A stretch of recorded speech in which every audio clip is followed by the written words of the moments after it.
Hello and welcome to this course. My name is Chad Evers. I'll be your instructor. If you're watching this video, most likely you're in one of my online classes, but I'll also post this video on my in-person classes as well. If you usually if you miss the first day, I go over all this stuff. So if you were at the first day of class or you plan on being there, I'm going to talk about all the same stuff here. This is just kind of a fun get to know me video and a little bit about office hours and teaching policies and things like that. So if you're in one of my in-person classes and you're there on the first day, you don't have to watch the rest of this. But if you're in one of my online classes, definitely keep watching.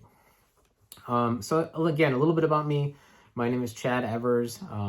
You're welcome to call me Chad. That's totally fine.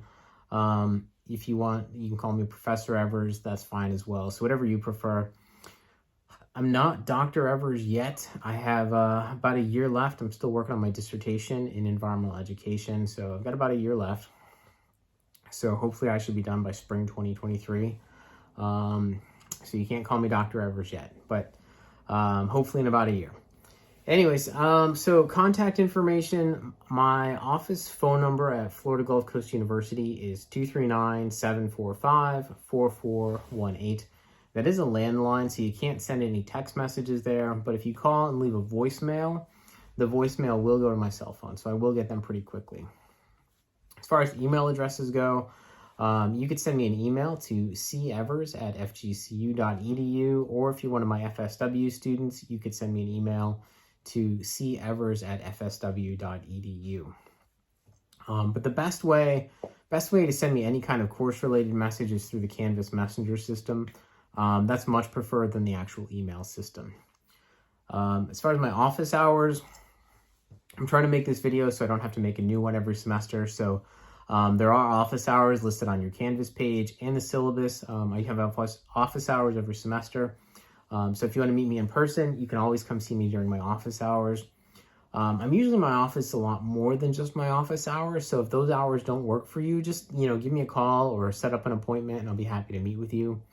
If you want to meet virtually, I'm happy to meet you virtually. If you want to talk on the phone or schedule a phone call, whatever's convenient for both of us, I'm more than happy to set up a time and a meeting at whatever modality that works best for you. So just let me know if you want to meet. I'm more than happy to meet with you besides just my listed office hours.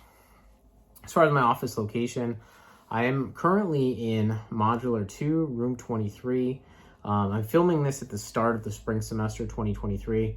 But hopefully by the end of this semester, I'll actually be over into the water school building. So if you're watching this after spring 2022, my new office will be on the second floor of the new water school building at FGCU. It's room 247. If you are one of my FSW students, I am only a part-time employee over there, so I don't teach full-time for FSW, so I don't have an office location. But again, I'm more than happy to meet with you before or after class or set up some kind of an appointment that works for you as well. All right, so a little bit about me, just some fun stuff. I'm originally from Scranton, Pennsylvania. I grew up there. Some fun facts about my hometown, right? It was the setting for the TV show The Office. It's famous for trains and coal mines. President Joe Biden spent some time as a child growing up in Scranton. So just some fun facts about my hometown. From there, I went to Florida State University and I earned my undergraduate degree in environmental science. And while I was there, I worked my way through college. Like most of you, I was not independently wealthy. So I spent some time working at a scuba diving shop. I earned my PADI Dive Master while I was there. And I helped teach scuba diving lessons. And I also did guided kayak nature tours in North Florida. From there, it was kind of the early part of the 2000s, the economy kind of started to tank for the first time. And so a bunch of the employees got let go. So I took some time and I worked at an auto parts warehouse for about a year. Then one day, one of my professors was looking for somebody to work in his lab. So I took a job working in an evolutionary biology lab where we did phenotype genetics and we used fruit flies as our study organisms. So we did phenotype genetics and evolutionary biology using fruit flies. And it was, and I worked there up until I graduated. And then after I graduated, I actually managed the laboratory full-time for a couple of years. And then right around the time I heard that my dad told somebody I was a fruit fly expert for my career, I decided it was time to go to graduate school. So I packed up my dog and my motorcycle, and we drove across the country, and I ended up in San Francisco.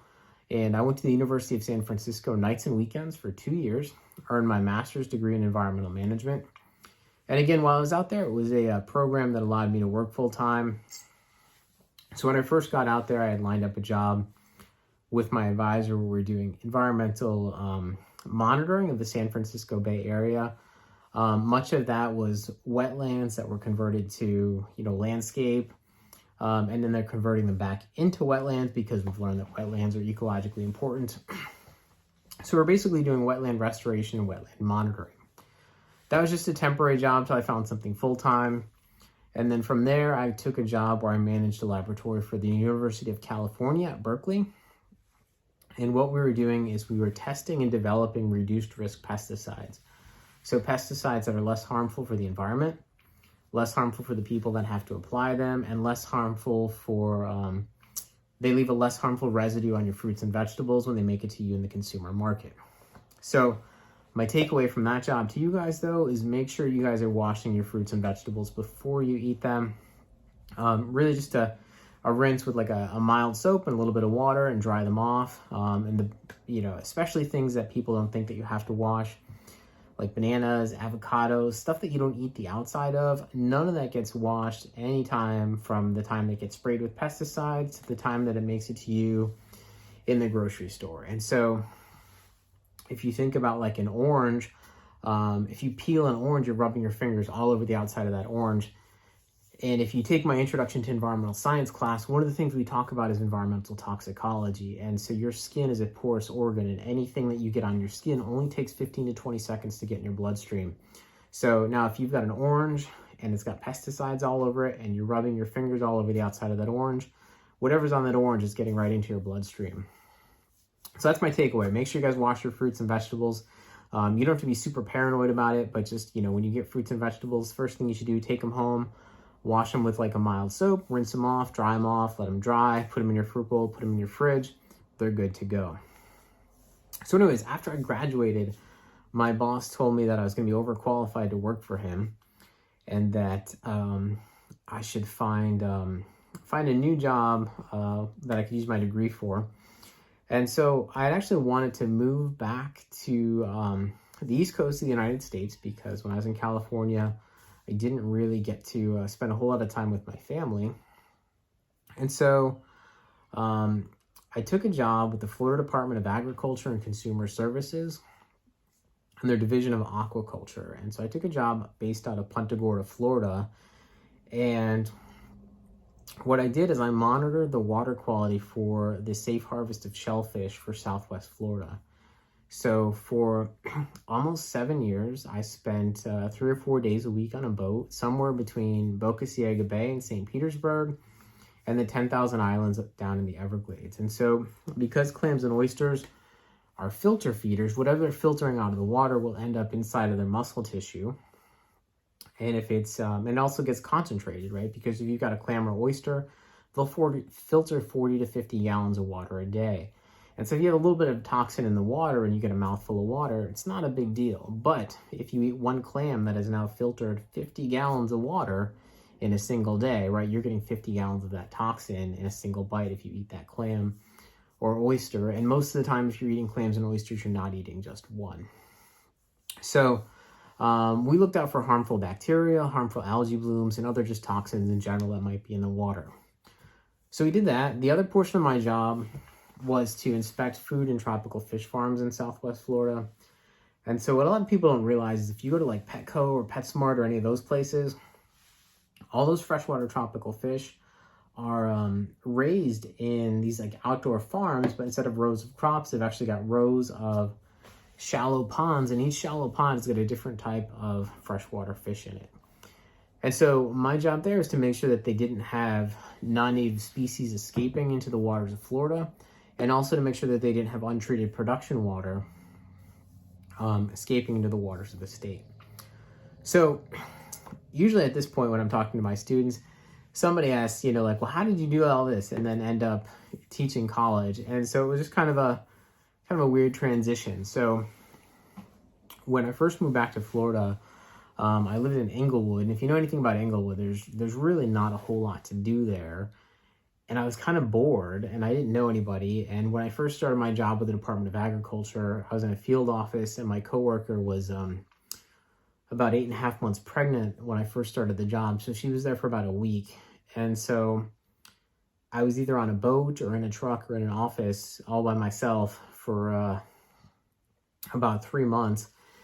And I was kind of just, looking for something to do or figure out a way to meet some people. And so my office at the time was pretty close to FSW's Charlotte campus, which at the time it was called Edison State College, but now it's Florida Southwestern. And so I walked over there and I took some courses, and in education, just, thought maybe I'd meet some people or I'd learn something. I actually really liked education. One of my professors saw something in me, and she's like, hey, I know we're looking for somebody to teach this environmental biology course. I think you'd be great at it. And they sent me over to the science department, and a semester later, I was standing in front of a classroom with a textbook, not quite entirely sure how I ended up there and how I was going to teach a college course. But it turned out I actually really fell in love with teaching, and I enjoy teaching, and I like working with the students. And so this is the time of making this video, so it's January 2022. This is my 12th year in higher education, so it was actually fall of 2010 was when that happened. And so I've been teaching in higher education for over 10 years, and I've been off and on adjuncting at Florida Southwestern, so I'm pretty much there doing, a class or two every semester for them. And actually, in the fall of 2015, I got hired on full-time at Florida Gulf Coast University. So I'm with their Department of Ecology and Environmental Studies, and I'm part of the water school. So courses that I teach. So at FGCU, I teach Introduction to Environmental Science, Introduction to Environmental Policy, Introduction to, Environmental Biology of Southwest Florida. Some classes I'm going to be teaching in the future at FGCU. I'm going to be teaching the overview course. I'm going to be starting to teach the capstone course. Sometimes I teach the colloquium course over there as well. I'm not a full-time colloquium instructor, so people always ask if I'm going to be teaching colloquium. Yeah, generally I'm going to be teaching it sometime in the future, but it's not every semester for me. And sometimes I teach a course called Issues in Science and Technology.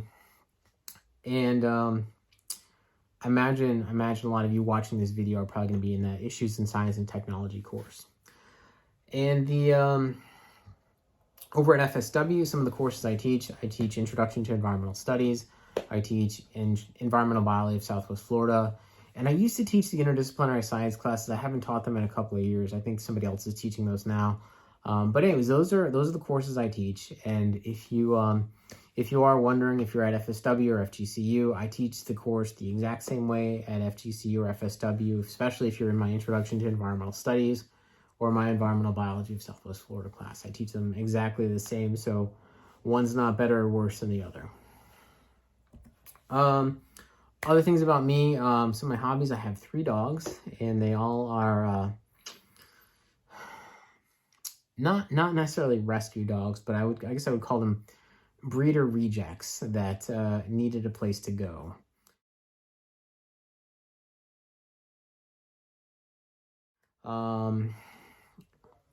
So anyways, I have a Siberian Husky and an Alaskan Malamute and a Shiba Inu. All of them were it's just kind of weird stories. Like my Husky was my first dog that of this batch of dogs that I have that I got, and a breeder had her and somebody paid a deposit on her, and then one of her eyes changed from blue to brown, and whoever paid that deposit didn't want her anymore, and so I ended up getting the dog because they didn't want a dog with one blue eye and one brown eye. So just some weird stories like that, and she's an awesome dog.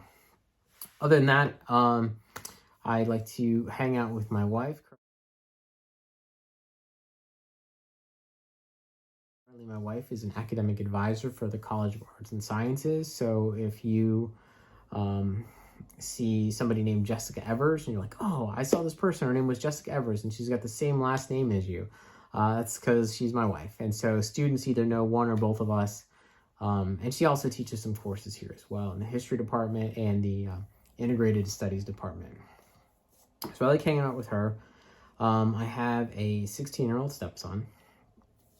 And let's see, some fun stuff that I like to do. I like to go mountain biking, canoeing, kayaking, hiking, camping. One of the things I really like to do is I've got a 4Runner that I like to work on. We use it to travel a lot, so I take it out west, usually every summer. We've been to Utah and Arizona and Colorado and New Mexico with it, so we do some off-roading and some camping out of it and stuff like that. So that's one of the things I really like to do.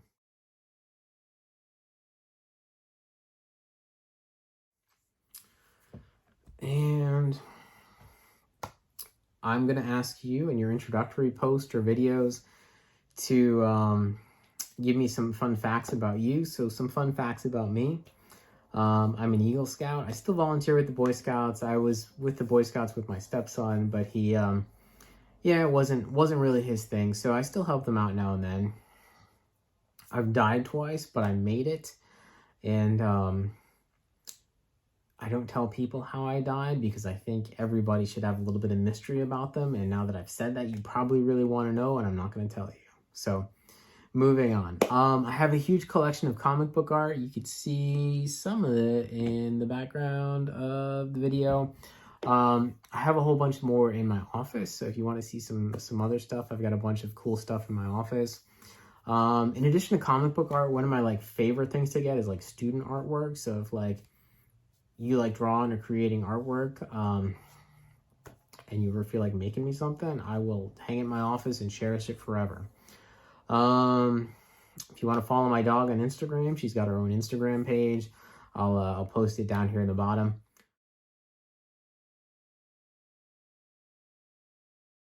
I really love the outdoors. I like, basically just being outside. I'm not really an inside person.